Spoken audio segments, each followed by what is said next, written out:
Puji Lanjut lagi teman-teman, masih semangat? Wah ini kayak masih pada dulu yang masih semangat? Oh oke, kita percaya bahwa ini adalah hari yang terbaik buat teman-teman kita bersedia. Lanjut lagi teman-teman.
Ibadah ini berlangsung di dalam nama Allah Bapa, nama anaknya Yesus Kristus, dan nama Roh Kudus, pencipta langit dan bumi.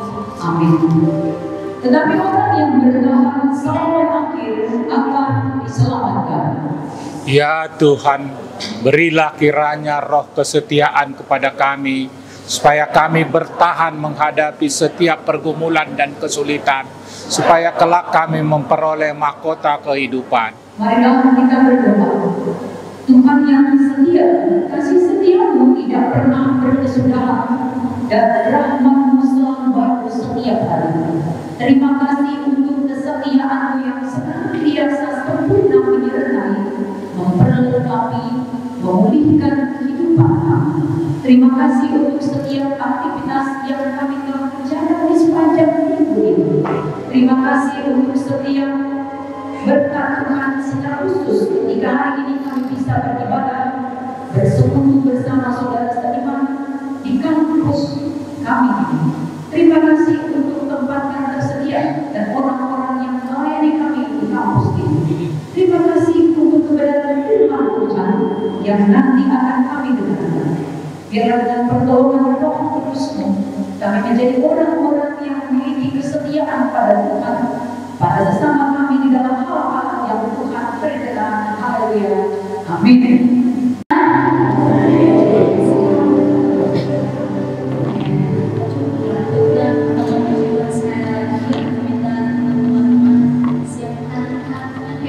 Berdiri lagi biar kita semakin semangat ya, dan beringat ini kita di malam waktu dan sambil kita berdiri kita akan ada lagu kan. Nah, jadi teman-teman telah sama-sama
Mari kita hati kedua kepala, kita akan mengaku segala dosa kita kepada Tuhan.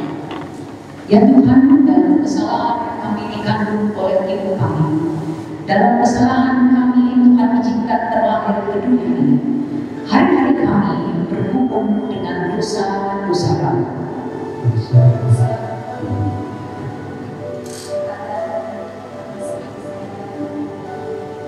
Dan mulut. Ya Tuhan, kasihanilah kami. Kami sering merancang kejahatan di tempat tidur kami. Rasa takut kami pada Tuhan seolah-olah tidak ada. Ya Tuhan, kasihanilah kami. Dosaku beritahukan kepadamu, dan dosaku tidaklah kau sembunyikan.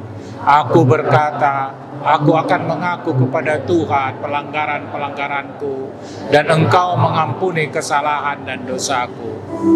Berbahagialah orang yang diampuni pelanggarannya, yang dosanya ditutupi. Amin. Saudaraku, marilah kita bersama dengan saudara seiman di seluruh dunia ini, kita mengucapkan pengakuan iman rasuli. Aku percaya kepada Allah yang Maha Kuasa langit dan bumi, dan kepada Yesus Kristus, anaknya yang tunggal Tuhan kita, yang dikandung dari Roh Kudus, lahir dari anak darah Maria, yang menderita sengsara di bawah pemerintahan Pontius Pilatus, disalibkan, mati dan dikuburkan, turun ke dalam kerajaan maut. Pada hari yang ketiga, pula dari antara orang mati, naik ke sorga, duduk di sebelah kanan Allah, Bapa yang Maha Kuasa. Dan dari sana ia akan datang untuk menghakimi orang yang hidup dan yang mati. Aku percaya kepada Roh Kudus, gereja yang kudus dan am, persekutuan orang kudus, pengampunan dosa, kebangkitan tubuh, hidup yang kekal. Amin.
Kita akan membaca secara resumsum ya atas pemimpin kita untuk minggu ini dari kitab Yosua pasal 24 ayat 13 hingga ayat 15. Demikianlah kuberikan kepadamu negeri yang kamu peroleh tanpa bersusah-susah dan kota-kota yang tidak satu dirikan, tetapi kamulah yang diam di dalam.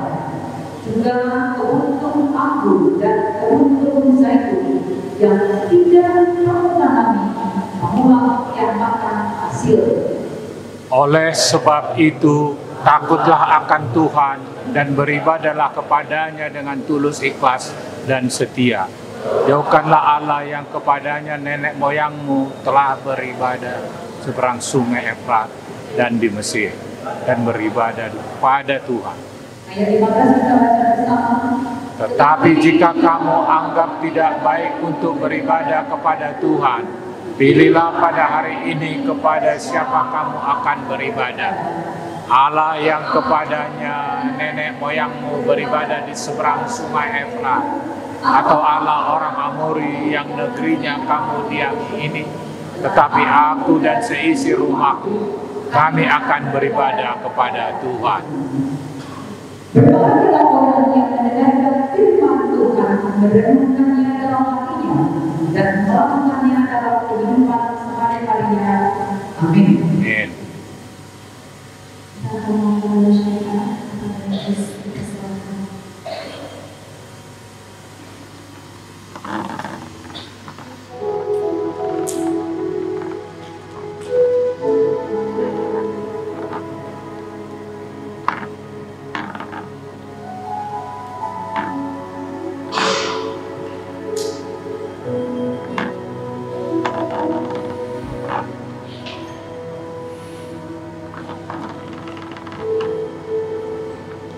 Kami berdoa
Sesa ini anggotanya. Dalam perjalanan hidup kita, beda zaman biasanya beda bertahan hidup yang menonton, betul ya? Coba pertama-tama walaupun singkat ditulis dalam Alkitab, zamannya Adam dan Hawa, hai muka bumi ini, tantangan yang paling utama apa? Tantangan yang paling utama kan hanya singkat ya, adalah bagaimana untuk menghilangkan atau menekan keinginan sama dengan Allah yang digosok-gosok sama si udara itu ya, sama si bumi itu, betul ya? Kita akan mati dan tidak sama dengan Allah, tahu tidak apa yang baik dan buruk. Akhirnya tantangan itu bisa dilewati ya sama Adam dan Hawa. Elek. Yang kedua, zaman Nuh. Kita simpel aja ya, bukan sederhana itu. Zaman Nuh, bagaimana dilanjutkan orang-orang saat itu? Si Nuh membuat batra, ada pegunungan, beritahu sebentar lagi akan ada banjir bandang. Kalau kita lihat film-filmnya, teman-temannya Nuh, tetangga-tetangganya, percaya tak? Halo, ada sebentar lagi ada hujan batra, hujan banjir. Bahkan semua orang yang sudah banyak berkerja ketawa ya, mungkin. Bahkan Nuh berkeliling juga. Nuh dan keluarganya setia kepada Tuhan dan Tuhan dan selamatkan yang lain habis. Zaman Exodus, keluaran orang Israel dari Mesir. Tantangan yang paling menonjol adalah bagaimana mereka bisa menyembah Yahweh. Istilahnya Yahweh. Sampai sekarang orang Yahudi tidak berani baca Yahweh karena fokus namanya. Bagaimana bangsa Israel dididik oleh Tuhan melalui Musa tentang peribadatan, tentang kemasukan. Bagaimana untuk menghilangkan kembali Mesir? Karena di Mesir simbol-simbol penyembahan lengkap, ada patung, ada ini, ada itu, segala macam. Jadi mudah dilaksanakan, mudah untuk diingat. Bagaimana akhirnya selama waktu terakhir mereka bisa melewati tantangan itu? Usai keluar dari Mesir, mereka bisa, halo, bisa orang lahirnya waktu Mesir berputar-putar di padang gurun 40 tahun. Kemudian apakah mereka yang lahir di Mesir sampai ke tanah perjanjian? Tidak, semua. Yang berikutnya, zaman perbuangan. Ada perbuangan ke Asyur, ada perbuangan ke Babilonia. Yang ada kisah Daniel, jadi bisa melewati tantangan itu. Salah satu yang menonjol di sana adalah krisis identitas. Ini jangan main-main, saya coba ya. Identitas itu dulu ya. Waktu saya kedua kali ke Israel, saya mulai lagi bertanya. Yang pertama sekali saya bertanya karena hari ini ada kali. Dua kali dia sendiri. Saya tanya, guys saya, Simon, kau pada apa? Kata saya, kayak orang dulu, kayak orang batu. Dari 12 marga itu, kau teman siapa? Rupanya, pembuangan demi pembuangan membuat bangsa Israel kehilangan identitas. Jadi apakah dia marga Simeon, marga Ruben, marga Yusuf, dan seterusnya? Dia tidak tahu. Dan sampai hari ini kami bertanya orang Israel bagaimana itu tersebut, tidak ada yang tahu. Zaman Tuhan Yesus, pertanyaannya apa? Roma. Seperti apa? Mereka pengen pemimpin yang bisa membebaskan dari Roma sebenarnya. Kenapa Yesus tolak? Karena Yesus tidak mau memimpin politik, memimpin pemberontakan. Padahal Yesus memberikan pengajaran-pengajaran segala macam. Mereka bisa sendiri pada Tuhan? Enggak. Zaman sekarang, apa tantangannya? Dia dibiskan sendiri, saya bisa jelaskan. Mana yang pada saya? Ada turunan lah, bagaimana zaman strawberry lah, zaman apa ya pokoknya macam intinya tantangan itu kalau kita tidak bisa melewati, kita tidak bisa kelola, maka tantangan itu akan menghancurkan kita. Tapi sebenarnya di kamus bahasa Indonesia tantangan mereka setia itu berpegang teguh pada janji dan pendirian atau komitmen yang diyakini. Setia ini pada sekedar loyalitas, tetapi adalah berpegang teguh pada janji. Jadi siapa? Janji Tuhan, pendirian atau komitmen yang diyakini. Sudah terjadi belum? Belum. Janji Tuhan ini sudah terjadi belum? Belum. Nah, bagaimana kita setia kepada janji itu? Meskipun belum terjadi. Tahun 90-an, ketika masih muda, Pak Jasman juga muda di Batu itu kenal dulu. Karena bagi mereka yang sudah aktif pada saat itu pasti ada tantangannya.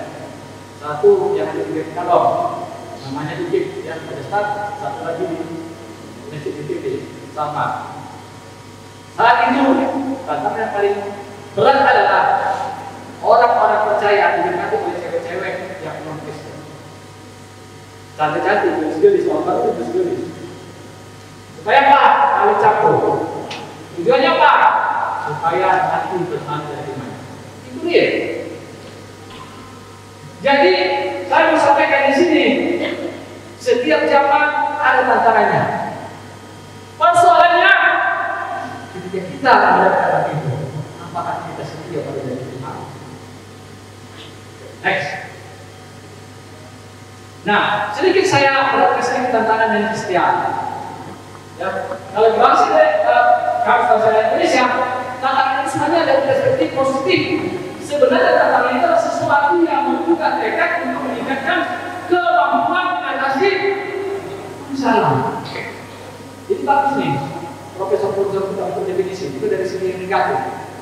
Walaupun kenyataannya kita sering mengeluhkan yang negatifnya. Contohnya nih, ada masalah begitu ya. Seperti apa?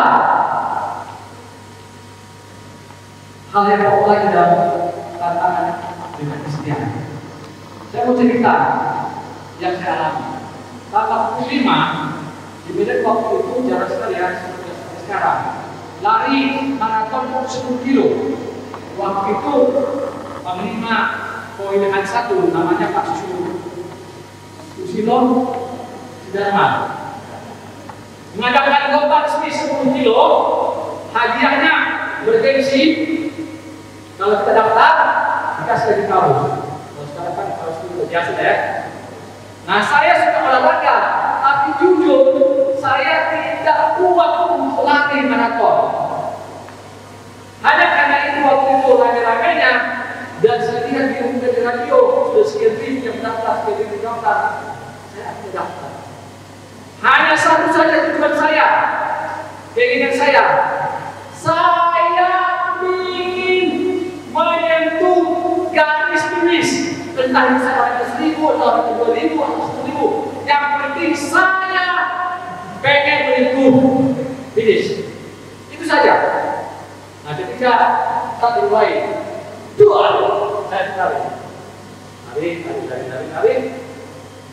saya lari. Pada 1 kilometer pertama, saya ada sombong, masih bisa. Jadi saya lebih pulang. Ada yang sudah naik motor di gocek pulang. Kilometer kedua saya mulai perlahan-lahan, ya. Dan kilometer yang berikutnya saya seperti ini. Bagaimana? Next.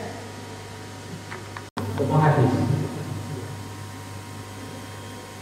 Saya lihat teman saya semakin banyak, bahkan ketawa-ketawa untuk pinggir. Mulai ada godaan dalam diri saya. Begini aja. Kan bilang apa itu tidak hanya sekedar kemanasan aja. Ini kamu sudah berlatih lagi.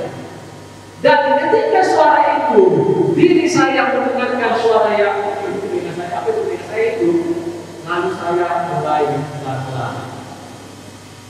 Saya masih lari karena sakit, ulu hati. Dan ketika saya sudah mulai siap, saya malah tambah demam. Saya mau setuju tidak dengan saya? Halo? Setuju? Kenapa setuju? Pulang aja? Halo? Pulang aja? Kenapa setuju? Tidak apa-apa. Halo? Setuju dengan saya?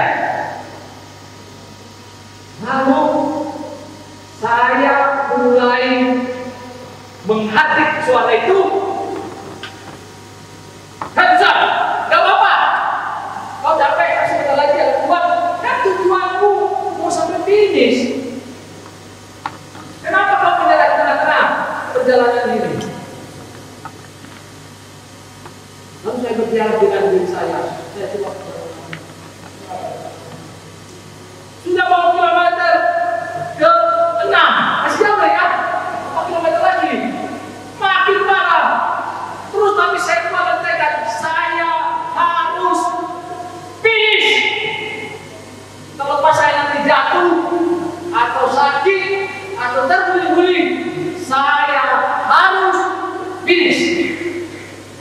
Matahari sudah siang, sudah banyak pulang, tapi masih ada lagi sisa-sisa lari depan saya. Terus saya bilang begitu.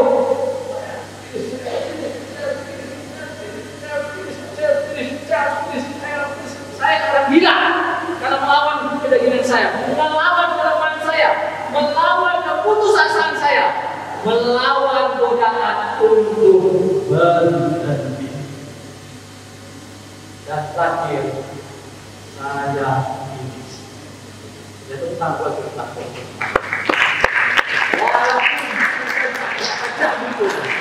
Saya tulis walaupun tidak ada yang kasih kita untuk saya pendidikan. Waktu belum ada Facebook, WA, belum ada HP.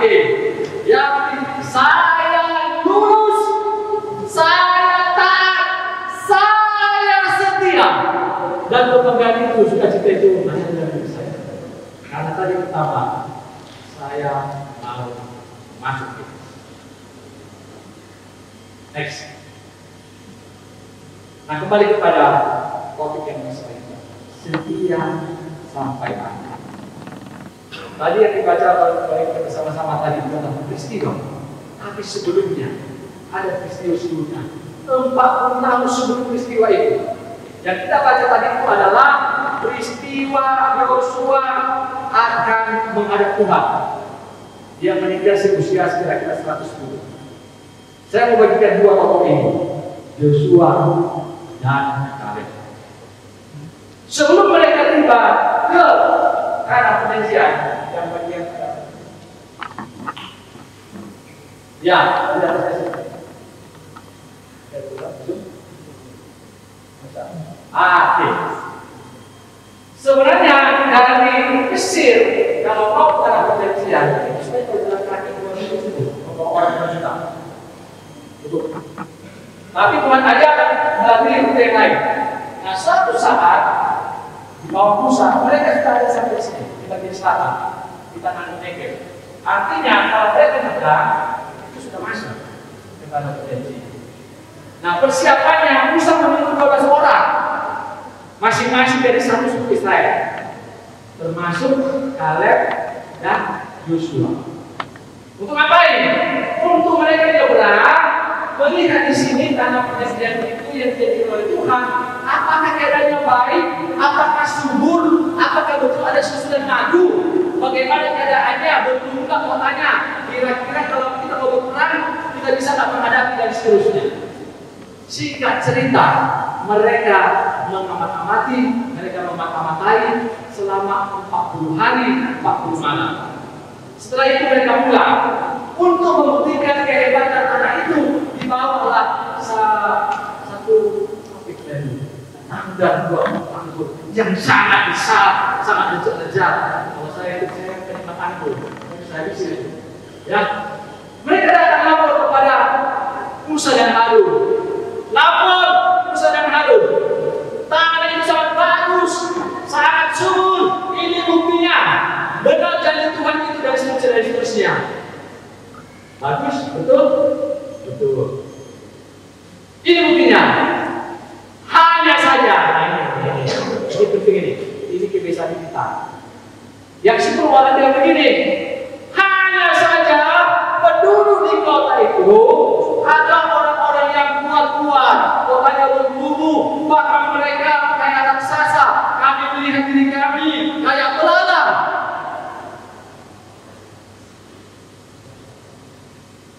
Akhirnya orang Israel yang mendengar itu marah sama Musa. Apa ini Musa? Kenapa mereka bawa kami ke sini? Kami lebih baik di Mesir. Kami mau di sana pada bunuh diri.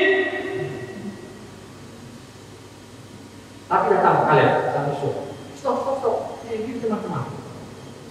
Kota itu betul berkubu. Tapi Tuhan akan menyerahkannya kepada kita sesuai dengan janjinya. Mereka dan kalian itu ya, Mesir macam. Singkat cerita, Tuhan marah kepada bangsa. Walaupun Yosua dan Kaleb mengatakan sesuai dengan janji Tuhan, tanah-tanah itu pasti diserahkan kepada kita. Tetapi yang lain tidak percaya. Ada tantangan. Betul kota itu berkubu. Betul orang-orangnya besar-besar. Tetapi menghadapi tantangan itu, bangsa Israel malas sekali. Singkat cerita, disitulah Tuhan hukum mereka, termasuk 10 orang itu, dan mengatakan kepada bangsa Israel, kalian harus berjalan nanti lagi lebih kurang 40 tahun sesuai dengan lamanya kalian bermata-matai tanah terjadi. Itu bayangkan ya kalau kalian peristiwa itu kan nggak perlu Pak Hutan bangsa Israel ya sejarah itu tidak perlu, tapi sudah terjadi. Singkat cerita apa Hutan mereka lakukan. Sedikit saya melompat. Usaha hanya kesalahan sedikit, Tuhan hanya mengizinkan dia untuk melihat tanah perjanjian itu dari jauh. Itu urus kematiannya Musa itu. Saya coba lihat dan saya baca dari tempat ini ke sana melihat tanah perjanjian itu. Jericho cuma 27 km. Artinya 27 km jalan kaki cukup 4 jam 5 jam. Sedih nggak? Lalu kalau kalian jadi Musa, peristiwa ini selalu pengen-pengen kepala saya. Sudah capek-capek pengen ke satu bangsa, sudah mau kelihatan itu tanah perjanjian, tapi tidak diizinkan oleh kita. Karena satu kesalahan, di mana Musa dan Harun tidak menjalankan Musa Tuhan ketika peristiwa harus minum air dan memukul tongkat ke batu. Next. Di mana kesetiaannya Yosua dan Kaleb? Kesetiaannya saya tunjukkan. Ketika tadi mereka kembali melaporkan kepada Musa, Tuhan berbicara kepada Musa dan Musa berjanji, nanti kalau mereka sampai ke tanah perjanjian itu, maka tanah bagiannya si Kaleb adalah tanah yang pertama diinjak kakinya ketika mereka memata-matai, yaitu Hebron. Itu peristiwa sebelumnya.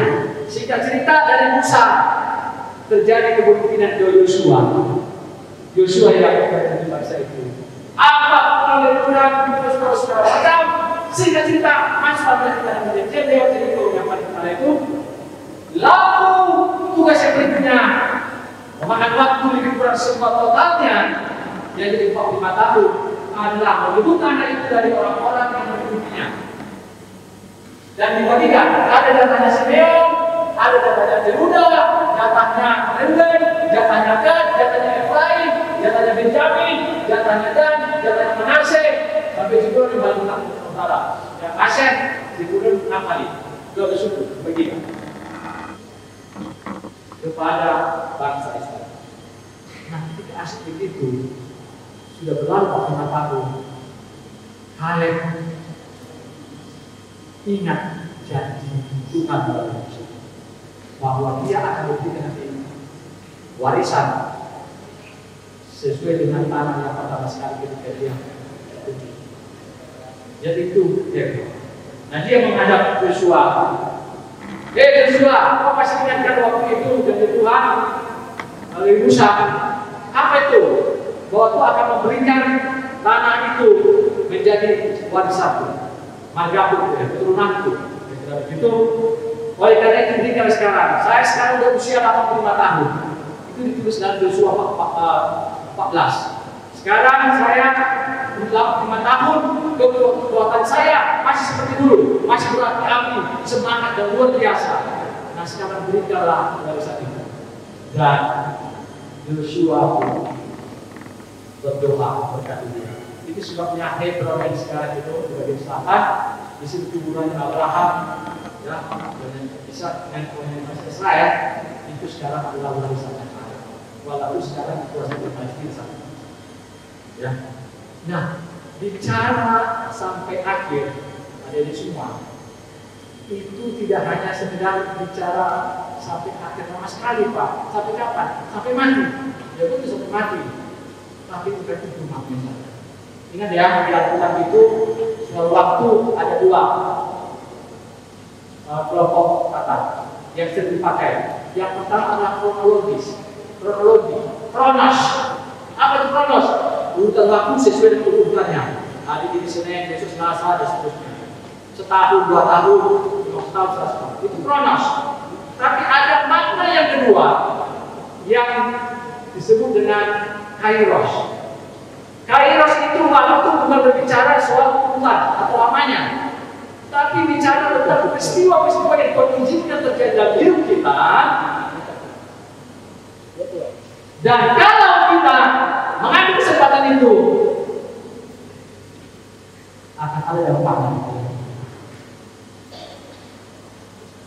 Jadi hidup kita bukan soal nanti berapa 100 tahun, 200 tahun dan seterusnya. Walaupun saya berdoa, waktu nanti saya kalau tua, saya mau mati dengan Tuhan dalam keadaan aman, tapi tidak perlu bisa orang lain, tidak perlu sakit-sakit, tidak perlu sudah mati kan? Bukan soal itu. Tapi bagaimana kita menghidupinya sesuai dengan kairos itu. Nah, saya akan jelaskan. Jadi ada kronos, ada kairos. Kronosnya kronos Kaleb tadi 85 tahun, betul ya? Betul ya? Dia usia sekitar 40 tahun ketika mengintai, lalu dari mengintai jalan lagi di tanah di atas di padang gurun, lalu menyeberang 45 tahun. 45 tahun dia mendapat warisan. Kronosnya Yosua di satu ayat kitab yang tadi kita baca itu, hai bangsa Israel, kalau kamu tidak memandang harus beribadah kepada Tuhan, maka kamu silakan kalau mau beribadah yang lain. Tetapi aku dan seisi rumahku, halo, oke tadi, aku dan seisi rumahku, tadi baca nggak? Aku dan seisi rumahku, akan tetap beribadah kepada Tuhan. Karena teman-teman, beribadah kepada Tuhan kepada yang itu pada zaman Exodus itu bukan sesuatu yang mudah. Karena apa? Di kepala orang Israel yang lama di Mesir selalu ada patung, ada dewa ini, ada dewa ini, ada kacang merah, ada bawang merah, ada tidak semuanya. Mengenakkan untuk selalu kembali kepada masa lalu. Lupa akan janji Tuhan. Bahkan bila perlu tak usah lagi janji Tuhan kalau kita juga tersiksa dalam perjalanan ini. Kira-kira begitu. Nah itu sebabnya Yosua memanggil bangsa itu mengumpulkan dari Sikem dan menantang mereka supaya hidup bertekun dan setia. Oke, sebentar. Nah sekarang saya berbicara adalah soal kairos. Kesetiaan dalam konteks kairos. Sesingkat apapun hidup kita, atau ada sesuatu dalam peristiwa kita, mungkin hanya 1 menit. Mungkin hanya 5 menit, mungkin hanya sehari, atau mungkin di sini kalian di sini lama-lama 4 tahun. Secara kronos, waktu secara urutan. Tetapi kalau ketika kalian memanfaatkannya, mengambilnya kesempatan itu, waktu kairos Tuhan datang, maka kesetiaan kalian sangat berharga di hadapan Tuhan. Bahkan bisa mengubah sejarah. Ya. Tahu ya sejarahnya berdirinya negara Israel tahun 67 di perang habis-habisan, ya seorang anak Tuhan jenderal AD, maka salah satu terbangnya imigrasinya Israel itu kasih nama AB. Itu orang Inggris yang takut Tuhan. Dia mengambil keputusan yang tepat bahwa dia harus membantu Israel. Saat pertahanan yang terakhir dia harus maju, akhirnya musuh-musuh Israel bisa kalah. Dan namanya dia. Waktu sangat sempit. Kalian di sini sangat sempit. Waktu penemuan pengurus PPN baru, saya sampaikan ini. Waktu kita sangat sempit, tidak lama. Persoalannya, apakah kita setia sampai akhir? Bang, itu jauh sekali. Ada nggak yang contoh yang agak inilah, yang ada dekat-dekat aja. Susah kali kalau sampai mati. Betul ya? Susah membayangkannya. Karena di zaman Alkitab, Yosua 110, Musa 120. Ada nggak contoh-contoh yang agak pendek lah? Kairos itu begitu kita manfaatkan, begitu kita ambil tanggung jawab kita menjadi yang setia, maka sesuatu bisa terjadi.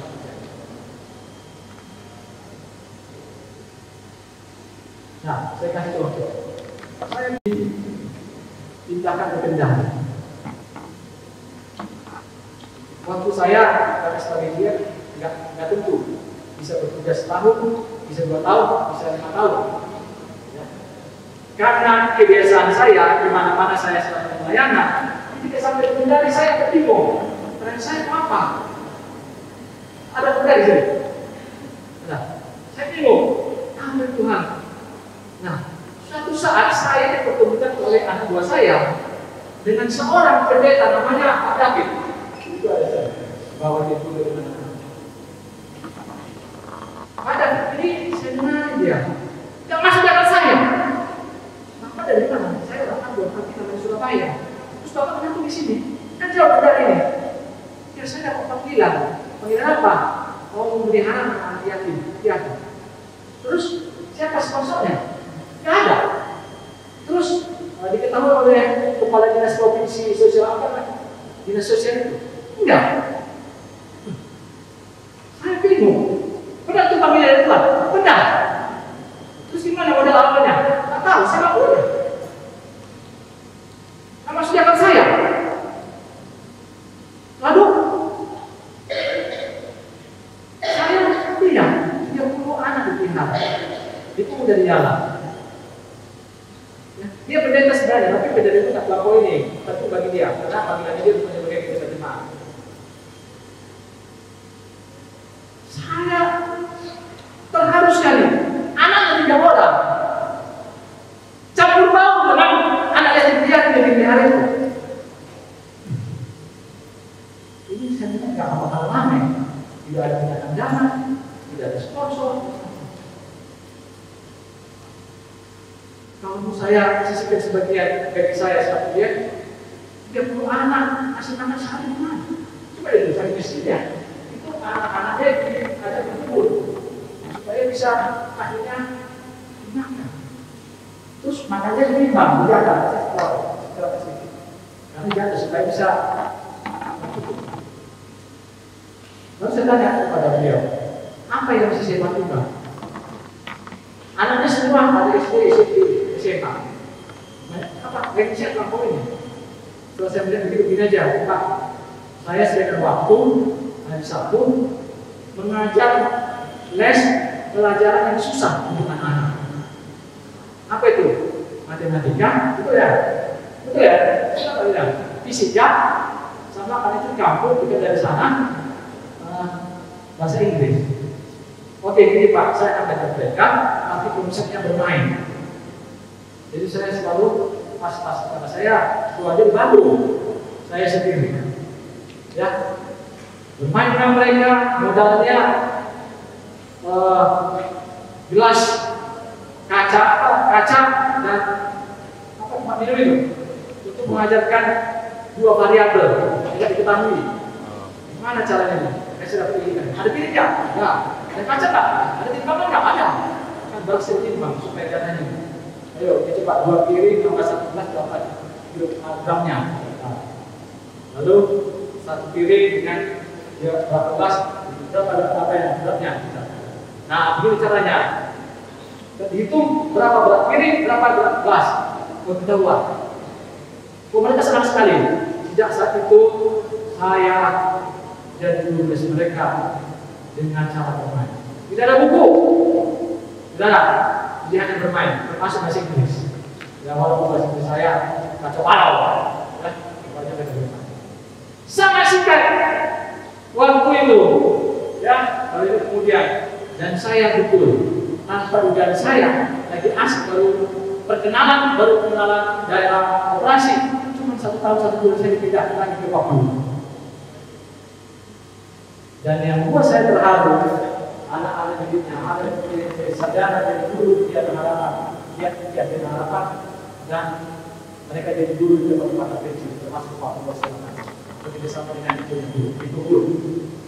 Dan dia masih bertanya saya, yang tadinya saya pikir ini akan tamat, akan selesai, tidak ada dana, tidak ada pendukung yang tetap, ini akan selesai. Ternyata sekarang dia bisa membangun yang permanen,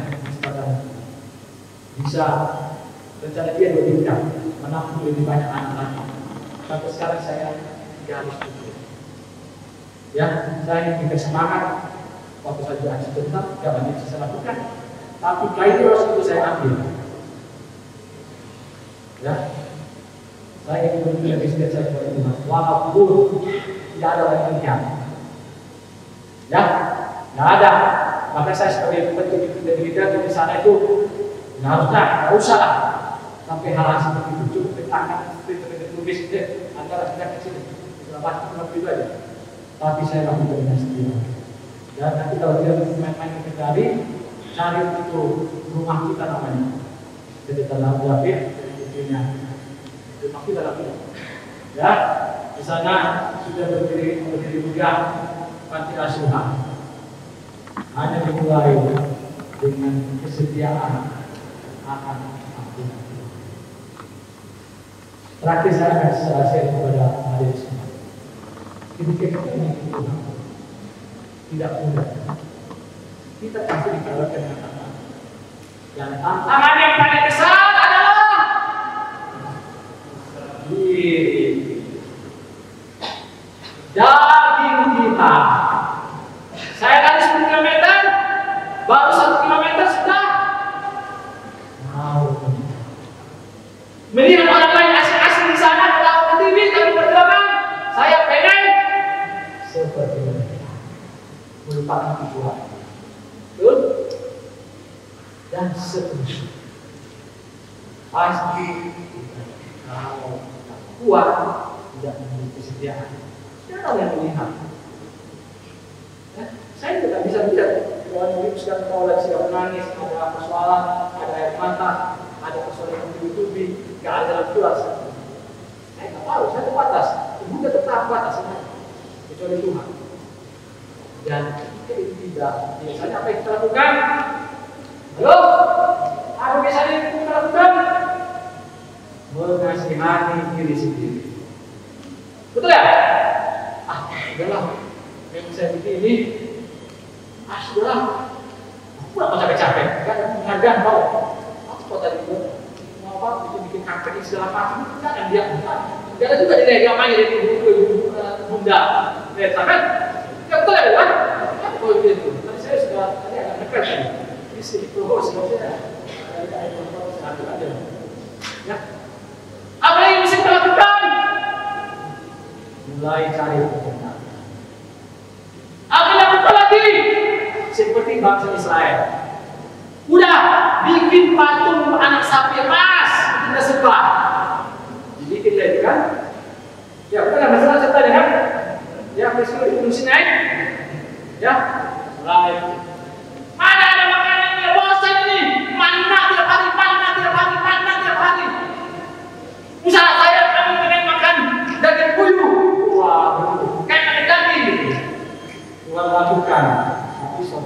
Saking harusnya mereka banyak mati. Hati-hati, jangan kita mulai jangan kita mulai tidak sibuk. Ya, memang betul ya awalnya kelihatan mata. Ketika kalian bilang enggak, itu pasti terbun, Tuhan pasti daripada kita. Sudah itu belum? Kan belum. Disitulah visi bekerja iman kita. Kalau visi, kalau hanya mata saya lihat tembok ini, hanya bisa ini. Kalau mata visi, betul ya? Tapi visi saya bisa menembus ini. Di belakang ada pohon yang indah. Di belakang ini ada lagi, ada yang apa sana. Di sana ada lagi, di sana ada gunung yang berahu. Visi saya bisa menembus. Iman saya bisa menembus.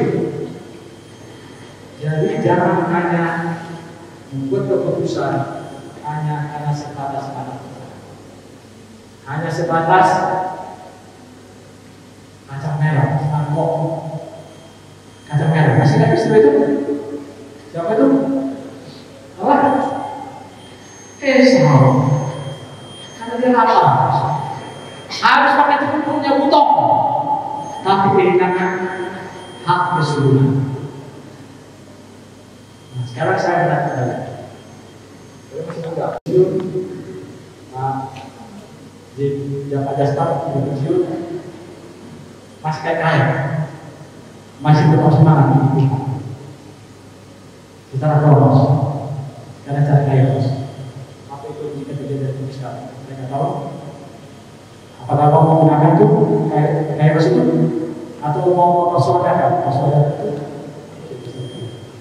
Abaikan. Kalau itu mau ambil kaya sebagai sesuatu yang terjadi. Ada Pak David mengambil kaya itu banyak anak Islam. Saya mengambil kaya itu waktu sederhana hanya beberapa hari, lalu saya pindah sesuatu bisa terjadi. Kalau jadi pengurus dari sini, ada kaya terus, lalu ambil dia Tuhan terus. Kalau kemudian di sini menjadi berkat, menjadi suatu bagi orang lain, mau ambil kesempatan itu dan orang lain. Setia sampai akhir. Oleh karena itu, saya berkata saya tidak perlu pandu dari semacam itu. Saya berdoa. Saya reskukan yang terjadi ketika kalian mengintroduksi. Saya berdoa kalian memaafkan supaya kalian pulang kemana menempatkan kalian menjadi berkat. Ya, karena sekarang ini Indonesia butuh leader-leader. Jadi juga berbicara kami. Kita butuh bangsa ini butuh leader-leader Kristen yang menjadi contoh. Kapan itu? Saya nggak tahu. Ya, jadi bisa kalau Tuhan menjadi leader contoh. Dan mudah, memang mudah. Saya sendiri mengalami. Baikkan saja saya keluar uang sekepok ke kantor saya, ketika saya tinggali. Kalau uang sekepok, saya tidak tahu apa. Saya nggak bisa terima uang seperti ini. Artinya sampai saya ancam. Kalau uang itu pulang, atau kamu saya tidak tinggal di proyek. Tapi yang malu itu mau ada uang. Gak mudah. Ya, saya juga mengalami. Saya juga akan mengalami. Tetapi kan, janji Tuhan, ya. Kalau tadi jadi kalian soal itu, terus kayak gini sampai sekarang, tidak tahu apa jadi kalian. Anak cucunya ke Hebron, ya, nanti kalian dipakai Tuhan, atau berenang dulu sesuatu, apa tak kalian? Halo, apa enggak? Sampai keturunan ketiga, sampai keturunan keempat, kamu itu gitu Tuhan. Halo, halo, setuju nggak? Kalau setiap kita keluar Tuhan, bukan hanya hidup kita diurus oleh Tuhan, bukan hanya masa depan kita diurus oleh Tuhan, anak cucu kita juga pasti diurus oleh Tuhan. Jangan berhenti, jangan katakan saya sampai sini, jangan bilang aku capek, jangan bilang aku keluar, jangan. Tapi setialah sampai akhir. Makanya Tuhan pasti digenapi. Amin. Mari kita berdoa. Bapak dan Saudara kami terima kasih untuk mengambil surah dan memberikan kepada Tuhan dan kami genapi semuanya dan mengakui di masa muda kami Tuhan kita selalu mulus di perjalanan hidup kami kita selalu mulus banyak tantangan yang kita hadapi dan kami akui kadang-kadang mulai menyerah dan kalau kami mulai mencari hal-hal kebenaran diri atau kami mulai mengasih diri sendiri dan kami berdoa Engkau yang membacakan. Engkau Tuhan memberikan visi yang jelas, memberikan iman yang kuat, supaya kami bisa melaluinya bersama dengan Tuhan dan sampai pada ujungnya sampai finishnya kami berikan semua yang Tuhan janjikan terjadi dalam hidup kami. Dan itu contohkan kaya Tuhan yang sebentar ini kami bisa memakai, bisa melakukannya, kami bisa setia di dalamnya sampai pada akhirnya. Kami bertemu dengan Tuhan.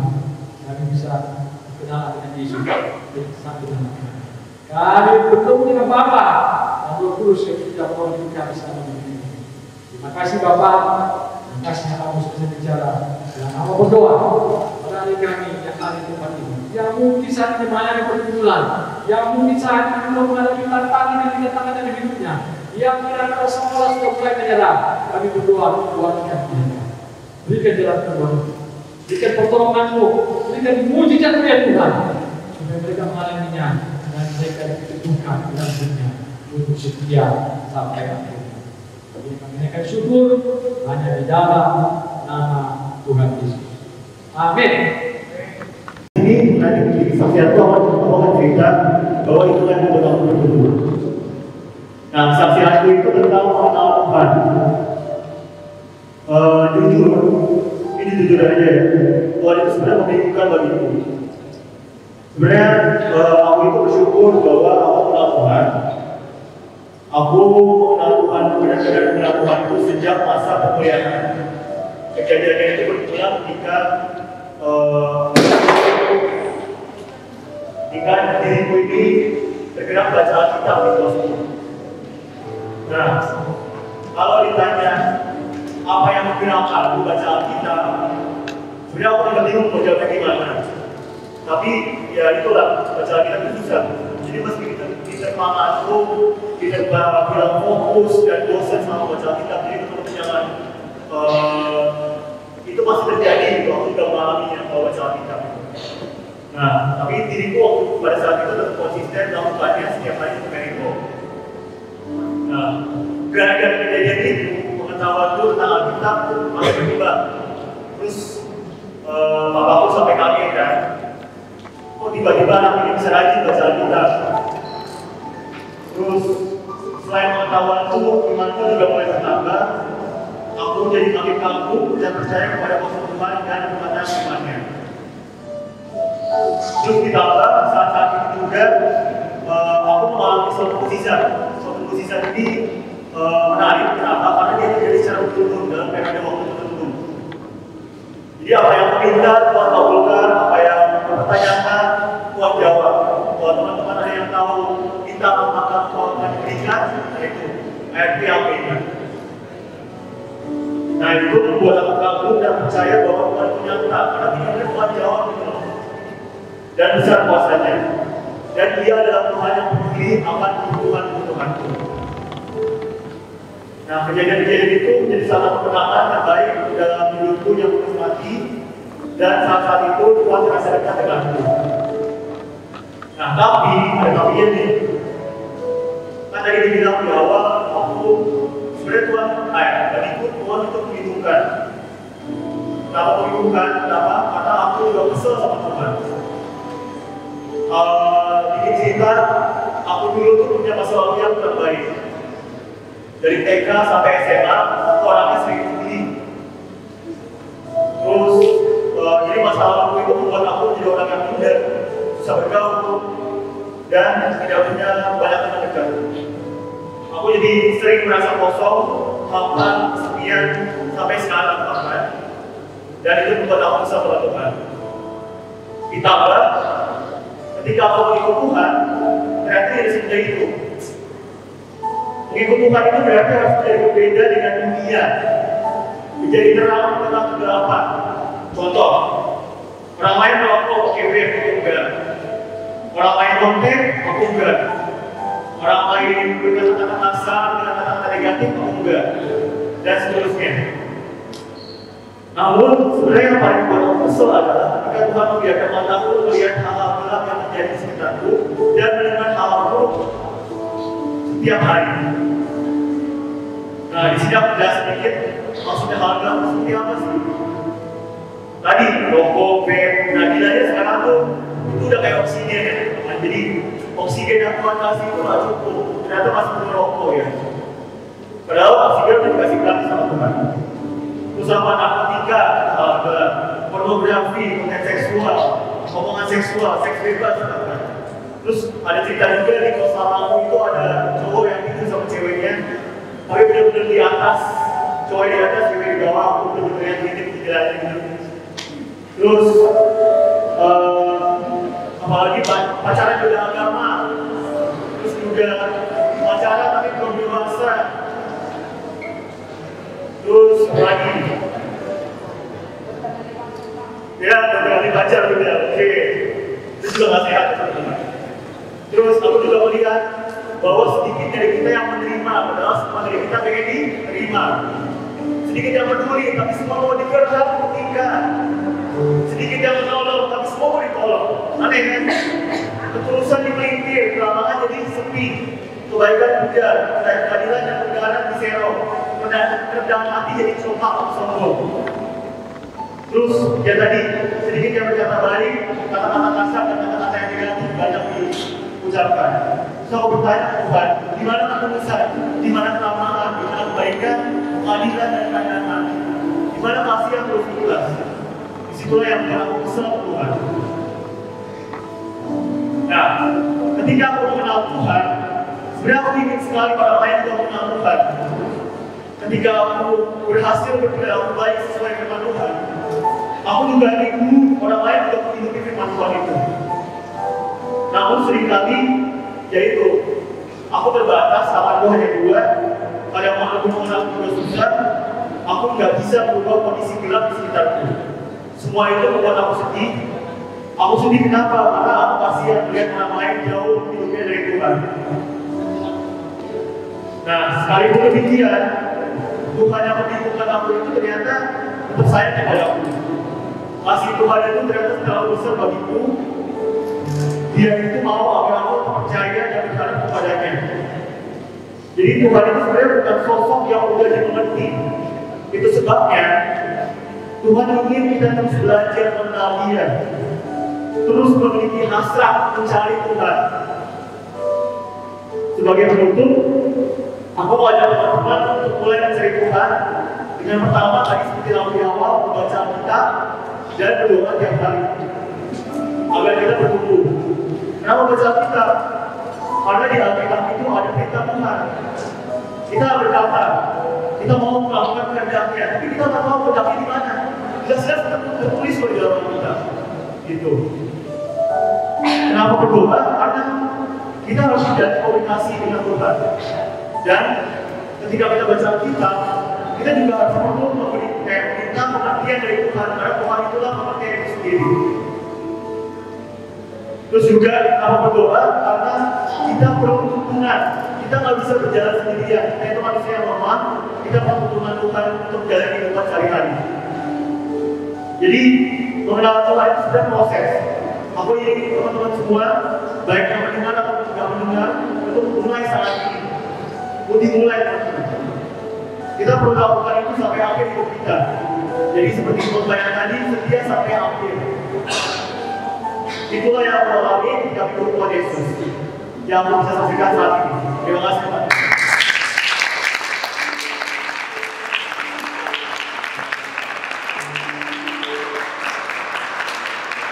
Orang apa yang diceritakan Bang Bagas? Apa sih? Nabi Buddha adalah saksi hidup dari perjalanan Bang Bagas. Dengan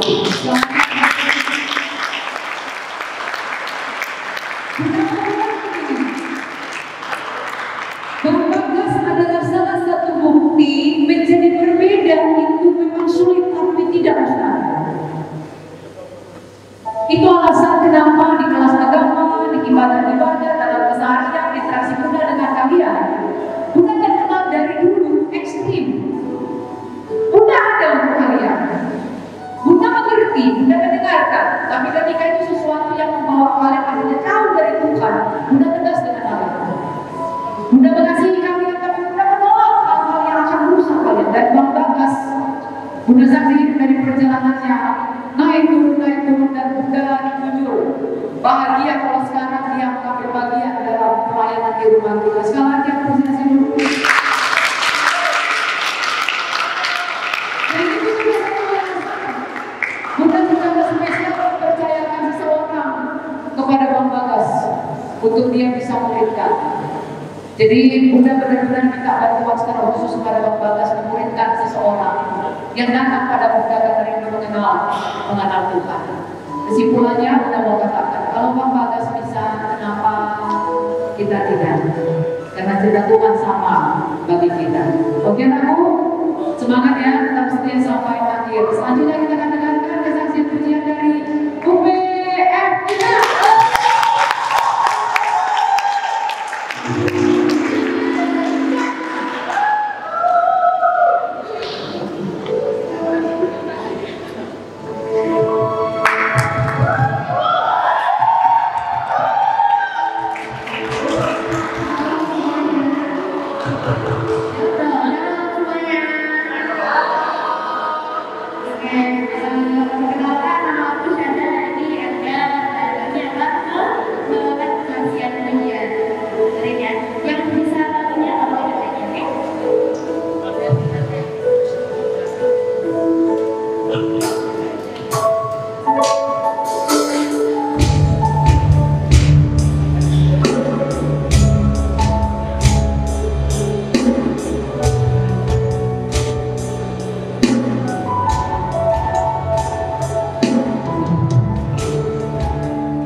Kita akan mendengarkan warta kepada yang bertugas di persiapan maju.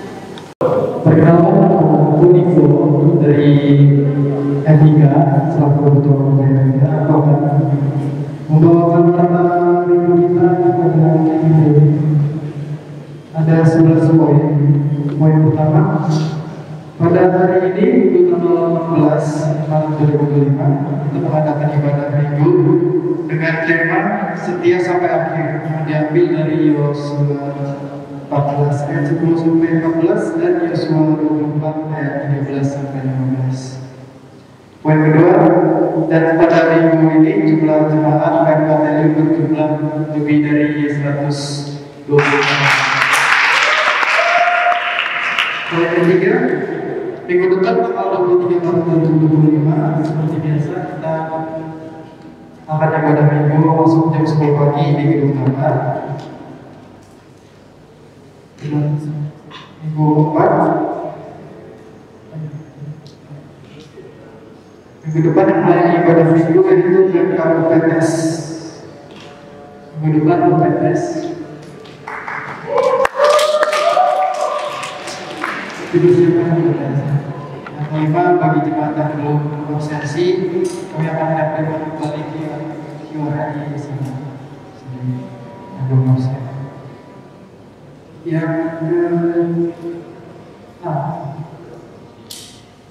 Bagi yang mengambil mata kuliah agama wajib mengikuti ibadah minggu sebagai syarat konsensi kalian.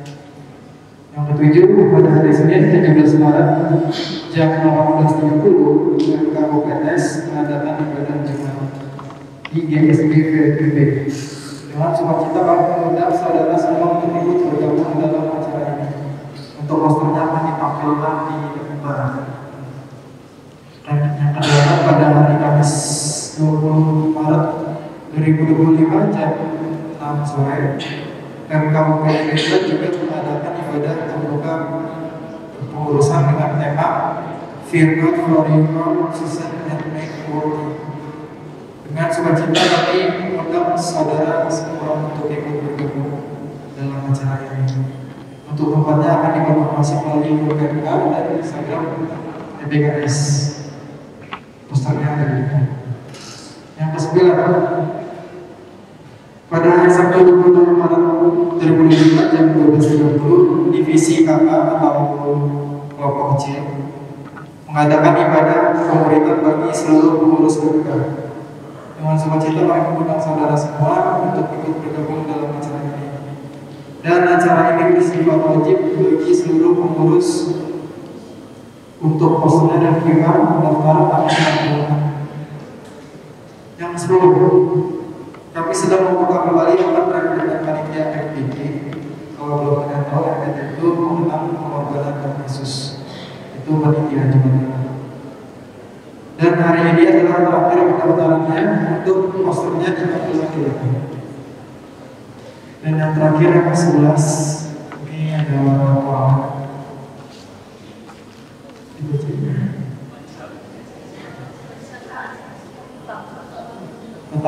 total seluruh yang kita pegang itu 1.904.550. Mungkin sekian fakta minggu ini. Ada tambahan kan?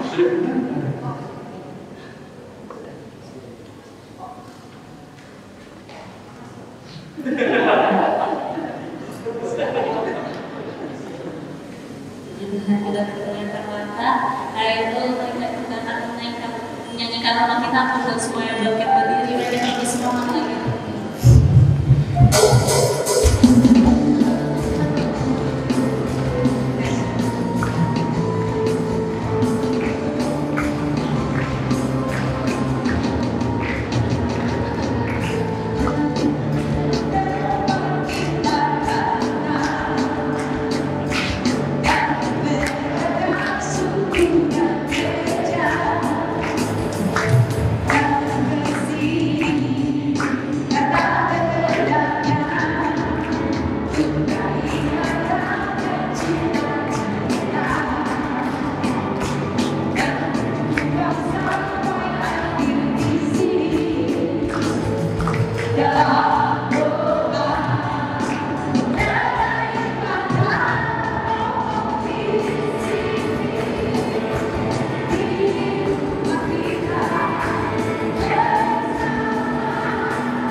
Terima kasih untuk ibadah yang sedang kami nikmati Kristus.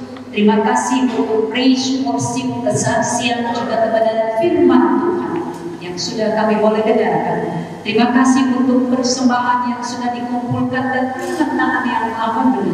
Terima kasih, kami percaya Tuhan akan menolong kami memakai kembali persembahan ini bagi kemuliaan nama Tuhan saja. Ibadah kami memang akan segera berakhir.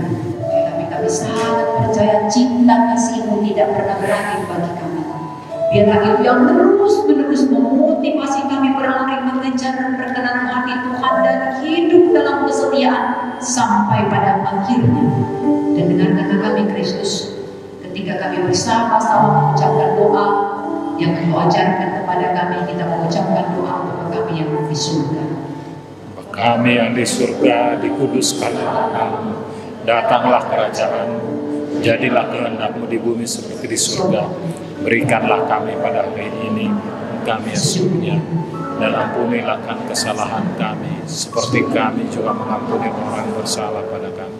Janganlah membawa kami dalam pencobaan, tapi lepaskanlah kami dari yang jahat. Karena Engkau punya kerajaan dan kuasa dan kemuliaan sampai selama-lamanya. Amin. Anugerah Tuhan kita Yesus Kristus, kasih setia dari Bapa Surgawi dan persekutuan Roh Kudus menyertai engkau sekarang sampai selama-lamanya. Amin.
Puji Tuhan, ibadah kita hari ini sudah